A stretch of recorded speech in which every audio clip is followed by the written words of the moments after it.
विनीता के पास पैसे और ऐशो आराम की कोई कमी नहीं थी। विनीता अपने पति सुधीर और अपने इकलौते बेटे अजय के साथ रहा करती थी। विनीता ने बड़े ही लाड प्यार से अपने बेटे को पाला पोसा था। ऐसे ही एक दिन। क्या बेटा, मैं देख रही हूँ कि तू कुछ दिनों से खा नहीं रहा। अगर ऐसे ही चलता रहा तो तू बीमार पड़ जाएगा। माँ, आपको लगता है कि मैं कुछ नहीं खाता, पर आप मुझे सुबह सुबह इतना खिला देती हो कि पूरे दिन मुझे भूख नहीं लगती। पापा, माँ को कुछ समझाओ ना कि सुबह का नाश्ता हल्का दिया करे। इसमें तेरे पापा क्या कहेंगे? सुबह का नाश्ता पेट भर के करना चाहिए, ना कि हल्का फुल्का खाना खाकर। पूरा दिन भी तो गुजारना होता है ना। बेटा, ये तेरी माँ का प्यार है। तू कितना ही बड़ा क्यों ना हो जाए, पर तू अपनी माँ के लिए हमेशा छोटा ही रहेगा। सब कुछ बहुत अच्छा चल रहा था। सुधीर और विनीता अजय से बहुत प्यार करते थे और वहीं अजय भी अपने माता पिता पर जान छिड़कता था। ऐसे ही कुछ महीने बीत जाते हैं और एक दिन। बेटा, तू फिर से फोन चलाने लगा, लेकिन तू आज इतना परेशान क्यों है? माँ, मुझे जाना होगा, शाम को जल्दी घर आऊंगा। लेकिन अजय बेटा, बताकर तो जा, आखिर क्या बात है? विनीता पूछती रह जाती है, पर अजय बिना कुछ बोले जल्दबाजी में घर से निकल जाता है। अजय को ऐसे परेशान घर से जाता देख विनीता और सुधीर भी काफी परेशान हो जाते हैं और अजय के घर आने का इंतजार करते हैं। शाम को घर का दरवाजा बजता है और विनीता जल्दी से घर का दरवाजा खोलती है। पर ये क्या, दरवाजे पर अजय किसी लड़की के साथ था और उस लड़की के गले में मंगलसूत्र और मांग में सिंदूर था। ये सब देखकर विनीता के पैरों तले जमीन खिसक जाती है। अजय बेटा, ये लड़की? माँ, ये लड़की पंखुड़ी है, इस घर की बहू। माफ करना, मैं आपको बता नहीं सका। दरअसल बात ही इतनी ज्यादा बढ़ गई थी कि मैं आपको कुछ बता ही नहीं पाया। पर ऐसा भी क्या हो गया था अजय बेटा कि तूने हमें बिना बताए कुछ इस लड़की से शादी कर ली। बेटा, तू जानता है ना कि हम तेरी पसंद को कभी ठुकराते नहीं, फिर तूने ऐसा कदम क्यों उठाया? ससुर जी, अजय को कुछ मत कहिए। अजय की कोई गलती नहीं, हम दोनों एक दूसरे से बहुत प्यार करते हैं। अजय ने तो कई बार कहा कि वो आप लोगों को सच बता देगा, मैंने ही उसे रोक के रखा। मैं चाहती थी पहले मैं अपने घर वालों को मना लूं, पर मेरे घर में कोई नहीं माना और उन्होंने मेरी शादी जबरदस्ती किसी और लड़के से करवाने की कोशिश की। इसीलिए आज सुबह मैंने अजय को मैसेज किया कि वो मुझे लेने के लिए आ जाए। माँ, पापा, मेरे पास कोई और दूसरा रास्ता नहीं था। अगर आज मैं पंखुड़ी को भगाकर शादी नहीं करता तो इसके घर वाले इसकी शादी किसी और लड़के से करवा देते और वो लड़का पंखुड़ी के लिए बिल्कुल भी अच्छा नहीं था। लेकिन बेटा, तू हमें फोन तो कर सकता था। इतना बड़ा कदम उठाया और हमें पता भी नहीं चला। माँ, मैं सच कह रहा हूँ, मुझे इन सभी चक्करों में टाइम ही नहीं मिला कि मैं आपको इन्फॉर्म कर सकूं। हम दोनों आपसे अपनी इस गलती के लिए माफी मांगते हैं, हमें माफ कर दीजिए। सुधीर और विनीता अपने बेटे बहू को अपना लेते हैं और दिल से उनका स्वागत करते हैं। पर शायद पंखुड़ी को अपने ससुर को बिल्कुल पसंद नहीं करती थी। तभी तो आते ही अजय के कान भरना शुरू कर देती है। अजय, लगता है ससुर जी और माँ जी मुझे पसंद नहीं करते। तभी तो शादी को एक हफ्ता बीत गया, फिर माँ जी ने ना घर की चाबी मुझे थमाई और ना ही घर की जिम्मेदारी। और तो और उन्होंने मुझे कोई तोहफा भी नहीं दिया, ना ही मेरी पहली रसोई हुई। पंखुड़ी, तुम गलत सोच रही हो, ऐसा कुछ नहीं है। माँ को समय नहीं मिल पाया होगा, बस इसलिए वो तुम्हें अब तक कुछ नहीं दे पाई। पर मैं माँ से इस बारे में बात करूंगा, तुम फिक्र मत करो। इतना बोलकर अजय अपनी माँ से बात करता है। हालांकि विनीता को अपने बेटे की बात बुरी लगती है, पर वो उसकी बात से सहमत होती है, क्योंकि सच में अब तक विनीता ने अपनी बहू को कुछ नहीं दिया था। इसलिए विनीता अपना एक हार अपनी बहू को दे देती है। माफ करना बहू, तुझे इस घर में आए हुए एक हफ्ते हो गए हैं, लेकिन मैंने तुझे तेरा गिफ्ट नहीं दिया। दरअसल तेरे ससुर जी की अब तक सैलरी नहीं आई है, बस इसी वजह से मैं तुझे कुछ भी नहीं दे पाई। मेरे पास ये मेरा हार रखा हुआ था, इसीलिए ये हार मैं तुझे अपने नेक के रूप में दे रही हूँ। इसकी क्या जरूरत थी माँ जी, आपका आशीर्वाद मुझे मिल गया, बस वही काफी है। इस तरह से पंखुड़ी अपनी सास की नजरों में अच्छी बन जाती है और अजय को अपने सास ससुर की नजरों में गिराने की कोशिश करती है। अब ऐसे ही कुछ समय बीत जाते हैं और एक दिन। अजय, मैं तुम्हारी बीवी हूँ और इस घर की बहू, पर फिर भी तुम अपनी सारी सैलरी अपनी माँ को देते हो। कम से कम मेरे बारे में तो सोचो। ससुर जी पहले से ही माँ जी को अपनी सैलरी देते, फिर तुम अपनी सैलरी मुझे क्यों नहीं देते? पंखुड़ी, इसमें इतना नाराज होने वाली क्या बात है? रही सैलरी की बात, मैं माँ से कह दूंगा कि अब से मैं अपनी सैलरी तुम्हें दूंगा, ठीक है? अब की बार जो मेरी सैलरी आएगी वो तुम ही रखना। इस तरह से धीरे धीरे पंखुड़ी पूरे घर में अपना पैर फैला लेती है, पर फिर भी पैसों की भूखी पंखुड़ी का लालच खत्म नहीं होता और अब वो अपने सास ससुर से अलग होने की सोच लेती है। अजय, तुम अपने माँ बाप के गुलाम हो और लोगों के बच्चों को देखो शादी होते हुए कैसे अपनी माँ से अपना हक लेकर हिस्सा लेकर अलग हो जाते। अरे किसी और को क्या ही देखना, तुम माँ जी को ही देखो ना, शादी होते ही ससुर जी और माँ जी अपने सास ससुर से अलग हो गए। इस घर में तुम्हारा भी हक है, तुम भी ससुर जी और माँ जी से अपना हक क्यों नहीं मांग लेते? पंखुड़ी, मैं अपने माता पिता का इकलौता बेटा हूँ और वैसे भी ये सब कुछ मेरा ही तो है, फिर मैं अपने माँ बाप से क्या मांगू? माफ करना अजय, पर तुम अपने माँ बाप को आज तक पहचान नहीं सके, पर मैंने तुम्हारे माँ बाप को पहचान लिया है। तुम्हारे माँ बाप कहने को तो तुम्हें अपना बेटा कहते हैं, पर तुमसे जरा भी प्यार व्यार नहीं करते।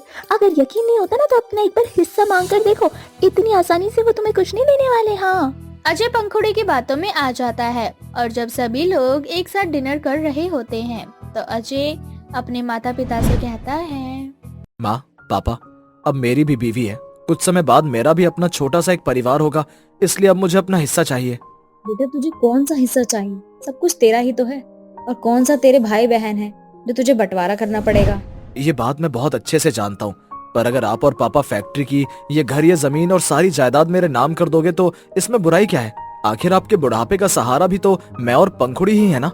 अगर कल को आपको अचानक कुछ हो गया तो हम तो रोड पर आ जाएंगे ना, इसलिए सारी प्रॉपर्टी मेरे नाम कर दीजिए, मैं कल शाम को प्रॉपर्टी के पेपर्स बनवा लूंगा। इतना बोलकर अजय वहाँ से चला जाता है। अपने बेटे का ऐसा रूप देखकर विनीता और सुधीर परेशान हो जाते हैं और अगले दिन जब अजय प्रॉपर्टी के पेपर्स लेकर आता है तो सुधीर एक कड़ा फैसला लेता है। अजय बेटा, तुम दोनों ने अपनी मनमानी खूब कर ली। बहू तो पैसों की भूखी है जो हर समय तेरे कान भरती है, पर याद रखना एक दिन तू पछताएगा। और रही बंटवारे की बात, तो मैं अपनी प्रॉपर्टी का आधा हिस्सा तुझे देता हूँ और आधा हिस्सा मैं उस इंसान को दूंगा जो मेरे बुढ़ापे का सहारा बनेगा। इसलिए अब तुम दोनों पति पत्नी इस घर से अपना हिस्सा लेकर जा सकते हो। तुम्हारे हिस्से में मैंने एक घर भी दिया है। अब क्या था, अजय अपना हिस्सा लेकर अपनी बीवी के साथ घर छोड़कर चला जाता है और कुछ ही दिनों बाद पंखुड़ी अजय से उसकी सारी प्रॉपर्टी लेकर फरार हो जाती है, जिसके बाद अजय को अपनी गलती का एहसास होता है और वो अपने पापा के पास जाकर उनसे माफी मांगता है और एक बार फिर अजय अपने माँ बाप के साथ रहकर अपनी जिंदगी की नई शुरुआत करता है और अपने माँ बाप के पसंद की लड़की से शादी भी करता है। अंजलि कड़कती धूप में रोड के किनारे बैठकर चूड़ियां बेच रही होती है। चूड़ियाँ ले लो, चूड़ियाँ, कांच की चूड़ियाँ, रंग बिरंगी चूड़ियाँ। तभी एक कार वहां से गुजरती है। पास में ही कीचड़ होता है और वो गाड़ी कीचड़ से होकर निकलती है। अब सारा कीचड़ का छींटा अंजलि के ऊपर आ जाता है और अंजलि की सारी चूड़ियाँ खराब हो जाती है। अरे अंधे हो क्या, दिखाई नहीं देता? रोड के किनारे कोई गरीब चूड़ी बेच रहा है, सारी चूड़ियाँ खराब कर दी। इन चूड़ियों को बेचकर जैसे तैसे मैं अपना घर चलाती हूँ, मेरा कितना नुकसान हो गया। हे माता रानी, अब मैं क्या करूँ? इतना बोलकर अंजलि वहां से गुस्से में चली जाती है। अंजलि के जाते ही उस गाड़ी में से एक अमीर व्यक्ति बाहर निकलता है। वो अंजलि को पीछे से आवाज देता है और अंजलि उसकी आवाज नहीं सुन पाती और अपनी चूड़ियों की टोकरी लेकर वहां से घर के लिए रवाना हो जाती है। मेरी वजह से उस बेचारे का कितना नुकसान हो गया। ड्राइवर, तुम इस चूड़ी वाली का पता करना, मुझे इसके नुकसान की भरपाई करनी है। ठीक है मालिक। मालिक, अब आप जल्दी से गाड़ी में बैठ जाइए, आपको समय पर फैक्ट्री भी तो पहुंचना है, सारे कारीगर फैक्ट्री आ चुके होंगे। इस तरह से वो आदमी अपनी गाड़ी में बैठकर फैक्ट्री के लिए निकल जाता है। सारे कारीगर अपने मालिक का इंतजार कर रहे होते हैं। अब फैक्ट्री का मालिक राहुल फैक्ट्री पहुंचता है और अपने सारे कारीगरों से बोलता है, मैं देख रहा हूँ कुछ दिनों से माल अच्छा नहीं बन रहा। मार्केट में कई तरह के नए डिजाइन आ चुके हैं चूड़ियों के और आप लोग अभी तक उन्हीं पुराने डिजाइन को फॉलो कर रहे हैं। आप में से कुछ डिजाइनर भी हैं, आप लोग अपना दिमाग क्यों नहीं लगाते? क्यों नहीं यूनिक चूड़ियां बना रहे हैं आप लोग? ऐसे तो हमारी फैक्ट्री का, हमारी कंपनी का काफी नुकसान होगा। राहुल एक जाना माना बिजनेसमैन था जिसका अपना खुद का चूड़ियों का व्यापार था। मार्केट में आधे से ज्यादा डिजाइन उसकी ही चूड़ियों के थे, तो वहीं दूसरी ओर बेचारी गरीब अंजलि घर में बैठकर अपने हाथों से चूड़ियां बनाया करती थी। उसके पास चूड़ी बनाने के ज्यादा उपकरण नहीं थे, इसलिए वो साधारण सी चूड़ियां बना पाती थी। ऐसे ही दिन बीत जाते हैं और एक दिन अंजलि अपने सर पर चूड़ियों की टोकरी लेकर चूड़ियां बेचने के लिए निकल जाती है। चूड़ी ले लो, रंग बिरंगे कांच की चूड़ी। बहन, ये चूड़ी कितने की है? बहन, सिर्फ 30 रुपए दर्जन चूड़ी है, बहुत मजबूत। ओह, चूड़ियां तो बहुत मजबूत और टिकाऊ है, कलर भी बहुत प्यारा है। आजकल ऐसी कांच की चूड़ियां मार्केट में मिलती ही कहाँ है। अब तो मार्केट में इतनी फैंसी चूड़ियां आ गई हैं कि लोग उन्हें लेना पसंद करते हैं। मैं तो कितने दिनों से ऐसी कांच की चूड़ी ढूंढ रही थी, फाइनली मुझे आज मिल गई। तो बोलो बहन, कितनी दर्जन चूड़ियां दे दूं तुम्हें? पहले तो तुम मुझे 2 दर्जन ये लाल और हरी वाली चूड़ियां मिक्स करके पहना दो, और उसके बाद 3 दर्जन चूड़ियां पैक कर दो। दरअसल मेरे घर में शादी है। हाँ हाँ बहन, क्यों नहीं, मैं अभी चूड़ियां पहना देती हूँ तुम्हें और चूड़ियां पैक भी कर देती हूँ। अंजलि की चूड़ियां काफी यूनिक थी, जिस वजह से अब मोहल्ले की और भी औरतें अंजलि की चूड़ियां देखने आती है। अब उन सभी को अंजलि के कांच की चूड़ियां बेहद पसंद आती है और इस तरह से अंजलि के पास औरतों की भीड़ जमा हो जाती है चूड़ियां पहनने के लिए। और उन्हीं में से एक राहुल की पत्नी निशा भी होती है। बहन, तुम्हारी चूड़ी तो सच में बहुत अच्छी है। तुम्हें पता है, मेरे पति की भी चूड़ी की खुद की फैक्ट्री है, पर वहाँ भी इतनी यूनिक चूड़ियां नहीं बिकती। मार्केट में ज्यादातर हमारे ही डिजाइन है, पर यार तुम्हारे डिजाइन तो सबसे अलग लग रहे। कहाँ से लाई तुम इतनी प्यारी चूड़ियां? हाँ बहन, ये चूड़ियां मैं अपने घर पर खुद बनाती हूँ और ये सारे डिजाइन मेरे खुद के हैं। अच्छा बताओ, मैं आपको कितनी दर्जन चूड़ियां दे दूँ? इस तरह से निशा भी 2 दर्जन चूड़ियां पहन लेती है। आज अंजलि की सारी चूड़ियां बिक चुकी थी। लगता है आज भगवान जी मेरे साथ थे, तभी तो मेरी सारी चूड़ियां बिक गई। आज तो अच्छी कमाई हो गई।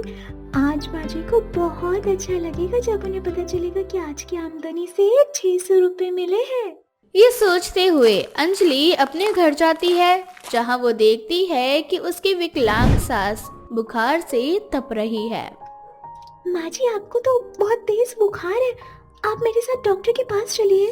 बहू, मुझे कुछ भी नहीं होगा और मैं तो चाहती हूँ कि भगवान मुझ जैसी अपाहिज को जल्दी उठा ले, ताकि मुझ जैसी बुढ़िया का बोझ तेरे सर से उतर जाए।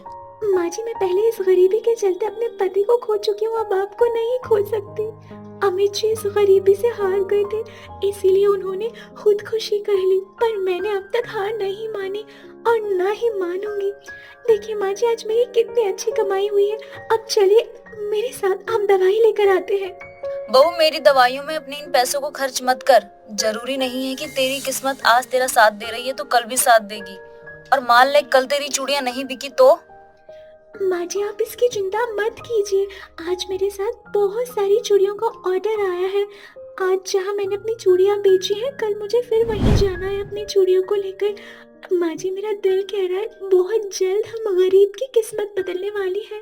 इस तरह से अंजलि अपनी सास को दवाई दिलवाने के लिए जाती है। तो वहीं दूसरी ओर शाम को जब राहुल घर आता है और वो निशा के हाथों में वही कांच की रंग बिरंगी चूड़ियां देखता है, तो उससे अंजलि की याद आ जाती है जिस दिन उसकी गाड़ी से अंजलि के ऊपर कीचड़ गया था। ये चूड़ियों के डिजाइन तो जाने पहचाने लग रहे हैं। निशा, तुमने ये चूड़ी कहाँ से ली? चूड़ियों की डिजाइन है ना बहुत प्यारी। आज मोहल्ले में ना एक गरीब औरत आई थी चूड़ियां बेचने। उसकी सारी कांच की चूड़ियां बहुत ही अच्छी थी। उसकी सारी कांच की चूड़ियां बिक गई। अब वो कल फिर से आएगी। शर्मा जी की बेटी की शादी है ना, उसने ऑर्डर दिया है। क्या वो औरत कल चूड़ियां बेचने के लिए फिर से मोहल्ले में आएगी? मैं उस औरत को काफी दिन से ढूंढ रहा हूँ। निशा, ये वही औरत है जिसके ऊपर गलती से हमसे कीचड़ चला गया था। मैंने उसे काफी आवाज दी थी, तो शायद उसने मेरी आवाज सुनी नहीं थी। फाइनली मैं उससे मिल लूंगा। अब अगले दिन फिर से अंजलि अपनी टोकरी में चूड़ी भरकर बेचने के लिए जाती है। आज राहुल घर पर ही था, सिर्फ अंजलि के इंतजार में। अब जैसे ही अंजलि मोहल्ले में आती है, राहुल अंजलि से बात करता है। तुम नहीं जानती, पर मैं तुम्हें काफी दिनों से ढूंढ रहा हूँ। उस दिन से जिस दिन से मैंने तुम्हारी यूनिक डिजाइन की चूड़ियां देखी हैं, उस दिन के लिए मैं तुमसे माफी मांगना चाहता हूँ। जब तुम रोड पर बैठकर चूड़ियां बेच रही थी और उस दिन मेरी ही गाड़ी से तुम्हारा नुकसान हुआ था, तुम्हारे ऊपर ही कीचड़ आया था और आज मैं उसकी भरपाई करने आया हूँ। साथ ही साथ मैं तुम्हें अपनी फैक्ट्री में काम भी देना चाहता हूँ। क्योंकि मुझे ऐसे ही कारीगर की जरूरत है जिनके पास यूनिक डिजाइन हो। क्या साहब, आपको मेरी चूड़ियां इतनी पसंद है कि आप मुझे अपनी फैक्ट्री में काम देना चाहते हैं? पर मैं अनपढ़ आपकी फैक्ट्री में कैसे काम करूंगी? तुम इसकी चिंता मत करो, मैं तुम्हें सारा काम सिखा दूंगा। तुम बस कल से ही मेरी फैक्ट्री पर आ जाना, तुम्हें अच्छी खासी सैलरी दूंगा, फिर तुम्हें गली गली घूमकर चूड़ी बेचने की जरूरत नहीं पड़ेगी। इस तरह से गरीब चूड़ी बेचने वाली बहू की किस्मत चमक जाती है। अब अंजलि रोड पर चूड़ियां ना बेचकर अपने टैलेंट को राहुल की फैक्ट्री में दिखाती है और राहुल की फैक्ट्री की सुपरवाइजर बन जाती है। एक छोटे से घर में रूपाली अपनी 2 बहन माया, बबीता और बीमार माँ सीता के साथ रहा करती थी। वो तीनों बहन बहुत छोटी थी जब उनके पिता का देहांत हो गया था। उसके बाद उन तीनों बहन की परवरिश सीता ने अकेले ही की थी। पर समय के साथ सीता भी बीमार पड़ जाती है और एक दिन मेरी प्यारी बच्चियां, मैं तुम तीनों से बहुत प्यार करती हूँ, पर मुझे जो भयंकर बीमारी है, लगता है कि वो बीमारी मुझे तुम तीनों को दुल्हन के रूप में नहीं देखने दे सकती। माँ, तुम ऐसे क्यों कह रही हो? हम तीनों बहनें आपको कुछ नहीं होने देंगे। बेटा, जिंदगी और मौत की भागदौड़ तो ईश्वर के हाथ होती है और मैं जानती हूँ मेरे जाने का समय आ चुका है। इतना बोलकर सीता के सामने अंधेरा छाने लगता है और उसे यमराज नजर आता है। यमराज को देख सीता अपनी तीनों बेटियों से कहती है, वो देखो बेटा, अब तो यमराज भी मुझे लेने आ गए। लगता है मेरा साथ तुम तीनों के साथ यही तक था। माँ, ये तुम क्या कह रही हो? अगर तुम्हें कुछ हो गया तो हम तीनों बहन अकेले कैसे रहेंगी? जिसका कोई नहीं होता उसका भगवान होता है बेटा। और रूपाली, तू बेटा, तू तो घर में सबसे बड़ी है और सबसे समझदार भी है। मेरे जाने के बाद तू अपनी दोनों बहन का ख्याल रखना। और बबीता, तुझे मैं जानती हूँ, तेरे अंदर गुस्सा बहुत है, पर दोनों बड़ी बहन का कहना मान लेना बेटा, क्योंकि अब तेरा गुस्सा शांत करने के लिए तेरी माँ नहीं रहेगी। नहीं माँ, मैं आपको ऐसे नहीं जाने दूंगी। प्लीज हमें छोड़कर ऐसे मत जाओ। मेरे जाने का समय हो चुका है मेरी बच्चियों। देखो, यमराज भी मुझे बुला रहे हैं, फिर भी मैं तुम तीनों को एक बात बताना भूल गई। जब तुम तीनों छोटी थी तब तुम्हारे पिताजी जाने कहां से 3 लहंगे लेकर आए थे। वो चाहते थे कि जब तुम तीनों की शादी हो तो तुम तीनों अपना अपना लहंगा पहनो। अब मैं तो इस दुनिया से जा रही हूँ, इसीलिए ये जिम्मेदारी मैं रूपाली को दे रही हूँ। रूपाली, अब तुझे ही अपनी दोनों बहनों की शादी करवानी है। माँ, अगर आप हमारे साथ रहोगे तो हम सब कुछ कर लेंगे। इस तरह से बोलकर तीनों बहन सीता के गले लगकर रोने लगती है और देखते ही देखते सीता अपनी आखिरी दम तोड़ देती है। माँ के जाने के बाद रूपाली अकेली ही अपनी दोनों बहन की देखरेख करती है। ऐसे ही कुछ दिन बीत जाते हैं और एक दिन उनके घर शादी का न्योता आता है।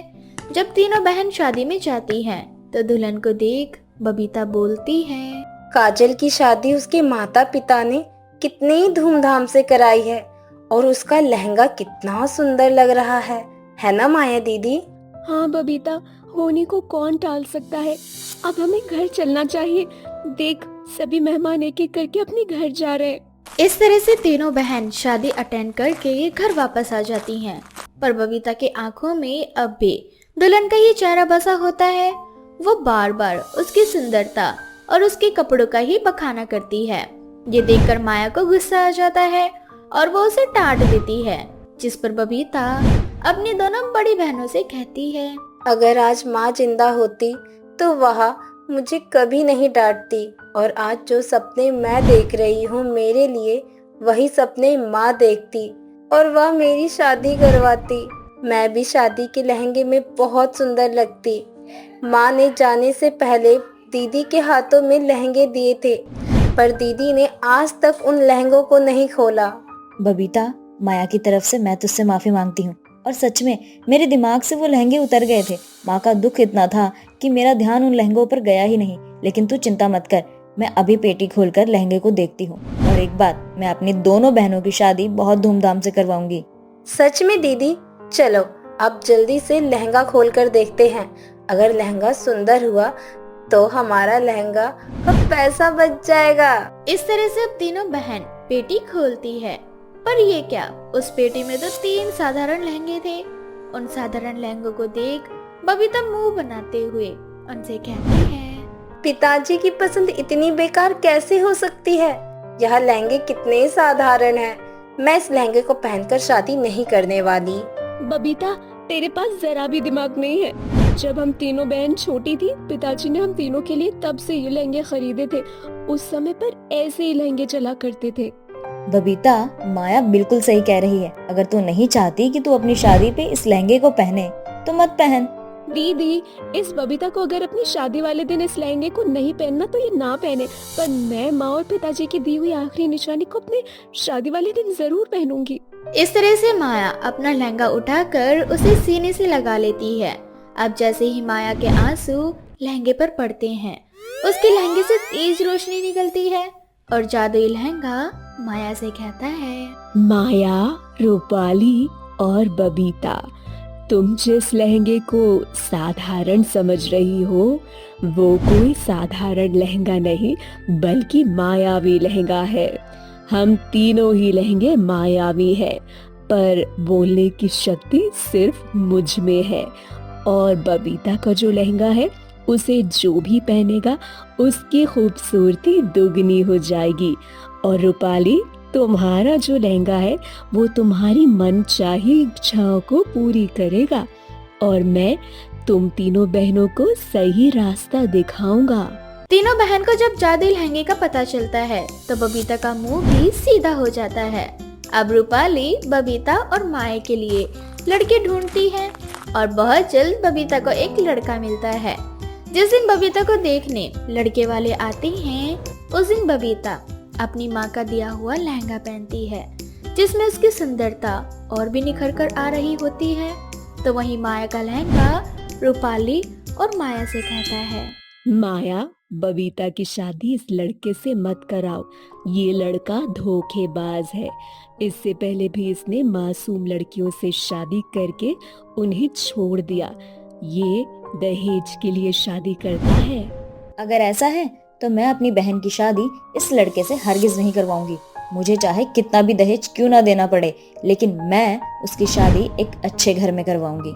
अब क्या था, अब माया इस रिश्ते के लिए मना कर देती है, जिसके बाद रूपाली अपने जादुई लहंगे से कहती है, हे जादुई लहंगे, माया के जादुई लहंगे ने कहा था कि तुम मेरी सारी इच्छा को पूरा करोगे, इसलिए मैं चाहती हूँ कि इस बार जो लड़के मेरी बहनों को देखने के लिए आए वो पहले की तरह लालची और बुरे ना हो, बल्कि साफ दिल के हों और मेरी बहनों को हंसी खुशी रखें। रूपाली के इतना कहते ही पंडित जी का फोन रूपाली के पास आता है और रूपाली को माया और बबीता के लिए बहुत अच्छा रिश्ता मिल जाता है। बहुत जल्द रूपाली अपने जादुई लहंगे की मदद से पैसों का इंतजाम करती है और अपनी बहनों की बड़े ही धूमधाम से शादी करवा देती है। और शादी होने के कुछ दिनों बाद बबीता और माया भी अपने जादुई लहंगे की मदद से रूपाली की शादी एक बेहद अच्छे लड़के से करवा देती हैं।